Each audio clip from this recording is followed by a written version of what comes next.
Okay mga idol, meron lang ako sa inyo i-share dito sa ginagawa kong Toyota Corolla na 1980 model. So ang problema nito ay sira na ang alarm module niya, itong alarm system. So ang gusto ng may-ari ay lagyan ulit ng remote na kahit hindi yung, yung alarm system. So marami kasi ang pwedeng ilagay dito na with remote, yung mga keyless entry. Pwede rin naman yung car alarm system.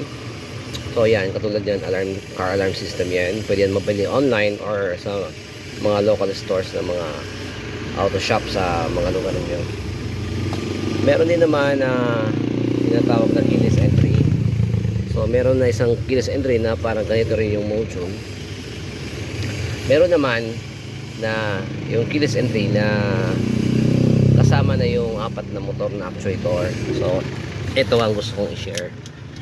So ito, yan, meron na siyang module at meron na yun na remote.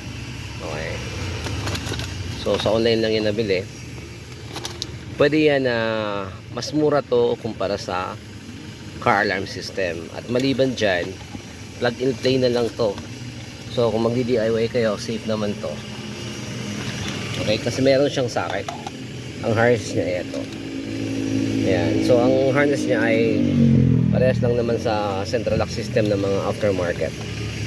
So yan. So dito, ang central lock system niya ay aftermarket na rin. At yan, kaya nga yung central lock system nito na aftermarket. Actually ako din ang nag-install dito. So tanggalin ko muna. Wait, bago ko tanggalin, pakita ko nga na gumagana yan. So ito, pag binaba mo kasi yan, pababa din yung ibang mga door. Pag tinaas mo, tataas din yan. Okay, so okay to. Okay to. Ang gagawin ko lang ay papalitan ko siya nitong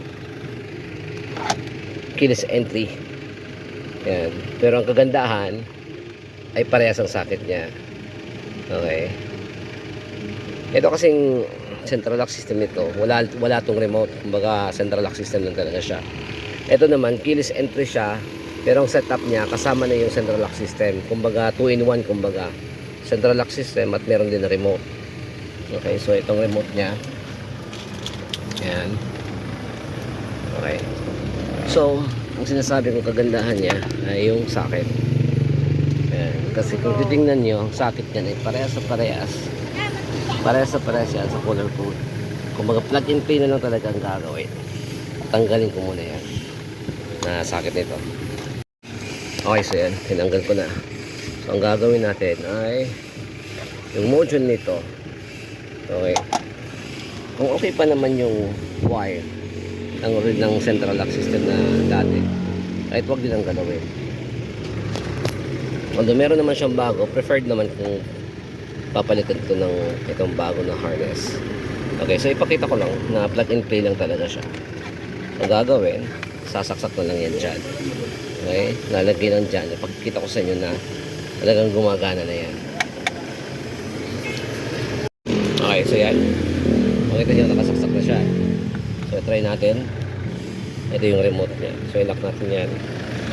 Lock. Hindi yan. Ito, yung isa kasi walang battery. Ayan, lock.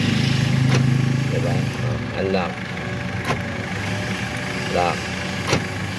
Yun naman sa kabila. Makita nyo na talagang gumagana yan. Open. Lock. Okay. So, ang additional feature nito ay meron din siyang connection para sa warning lights na kinoconnect dun sa either sa turn signals or sa park light. Ito kasi yung sa alarm system niya naka-connect yan sa park light. So yun na lang ang gagawin ko, i-connect ko na lang yan. So itong wires niya, at meron din siyang connection para sa trunk. So optional naman kung gusto lagyan ng trunk opener. So sa remote din yan. So dito sa remote meron yan na dito. Yan ang pipindutin, mag-open yung trunk. Okay, so kailan mag-a-addition ng relay niyan. Pero hindi naman yung preferred na may-ari. So lock and lock lang talaga ang gusto niya. Okay, so gagawin ko, itong pulang ito, kukunik ko na lang yan doon sa park light. para okay na. Okay. So, ang gagawin, tatanggalin ko na tong module ng alarm system. Kasi magpa-function na niya na ito na mag-take over yung keyless entry.